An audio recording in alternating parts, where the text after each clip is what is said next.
Hi అండి. ఈరోజు వీడియోలో నేను బ్లౌజులు అండ్ చీరల ఫాల్లు ఫాస్ట్గా కావాలంటే ఈ టిప్పు అనేది మీతో షేర్ చేస్తున్నాను. అదేంటంటే ఈ రోజుల్లో ప్రతి టైలర్ దగ్గర ఓవర్లాక్ మిషన్, మామూలు మిషన్, 2 మిషన్లు కంపల్సరీగా ఉంటున్నాయండి.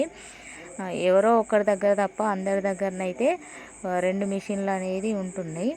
అలాంటప్పుడు ఏం చేయాలంటే మనకు కస్టమర్లు ఇలా చీరలు ఇస్తారు కదండి. అలా చీరలు ఇచ్చినప్పుడు ఇప్పుడు బ్లౌజ్ పీసుని చీర యొక్క బార్డరు సేమ్ వచ్చిందనుకోండి, వచ్చినప్పుడు ఏం చేయాలంటే మనం బ్లౌజులు కట్ చేసేటప్పుడే చీరల ఫాల్స్ అనేవి పిండి ఎండేసుకోవాలి. ఎండేసుకున్న తర్వాత బ్లౌజులు కుట్టేటప్పుడు ఏం చేయాలి, వాటిని మడత పెట్టుకొని మెత్త కిందనైనా ఎక్కడైనా ఫోల్డ్ చేసుకొని పెట్టుకోండి. అలా పెట్టుకున్నప్పుడు అదే ఐరన్ చేసినట్టు అవుతుంది కదా. తర్వాత మనం బ్లౌజ్ కుట్టేటప్పుడు బాబిన్కు దారం కూడా ఎక్కువగా చుట్టుకొని పెట్టుకోండి. అలా పెట్టుకున్నప్పుడు ఇప్పుడు బ్లౌజుని చీర ఫాలు కలర్ సేమ్ ఉంటుంది కదా. అలా ఉన్నప్పుడు ఏం చేస్తాం, మనం బ్లౌజ్ మొత్తం కుట్టిన తర్వాత ఈ ఎక్స్ట్రా దారంతో వెంటనే చీరకు ఫాల్ అనేది వేసుకోండి. అలా వేసుకోవడం ద్వారా ఒక బ్లౌజ్ కంప్లీట్ అవుతుంది, అలాగే చీర కూడా కంప్లీట్ అవుతుంది. ఇలా ఫాస్ట్గా అవుతుందండి.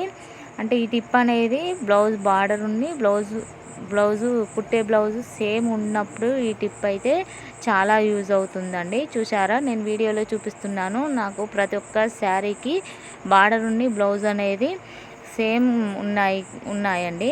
అలా ఉండడం వల్ల నాకు టైం సేవ్ అయింది. ఎందుకంటే నేను బ్లౌజ్ కుట్టిన తర్వాత వెంబడే చీరకు ఫాల్ అనేది వేసుకున్నాను. అలా వేసుకోవడం వల్ల బ్లౌజ్ కంప్లీట్ అయింది, నాకు చీర అనేది కంప్లీట్ అయింది. ఇలా బ్లౌజులుండి చీరల ఫాల్స్ త్వరగా కంప్లీట్ అవుతుంది, మనకు టైం అనేది సేవ్ అవుతుంది, ఫాస్ట్గా అయినట్టు కూడా అనిపిస్తుందండి.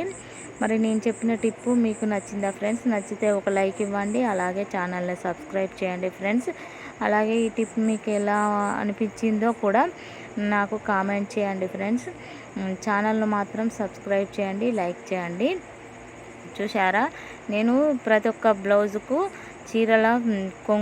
చీరల పీస్తోనే నేను ఇలా పైపింగ్ అనేది వేశాను. థ్రెడ్ లేకుండా సన్నగా వచ్చేటట్టు ప్రతి ఒక్క బ్లౌజ్కు పైపింగ్ అనేది వేశాను. ఇలా వేయడం వల్ల కూడా నాకు టైం అనేది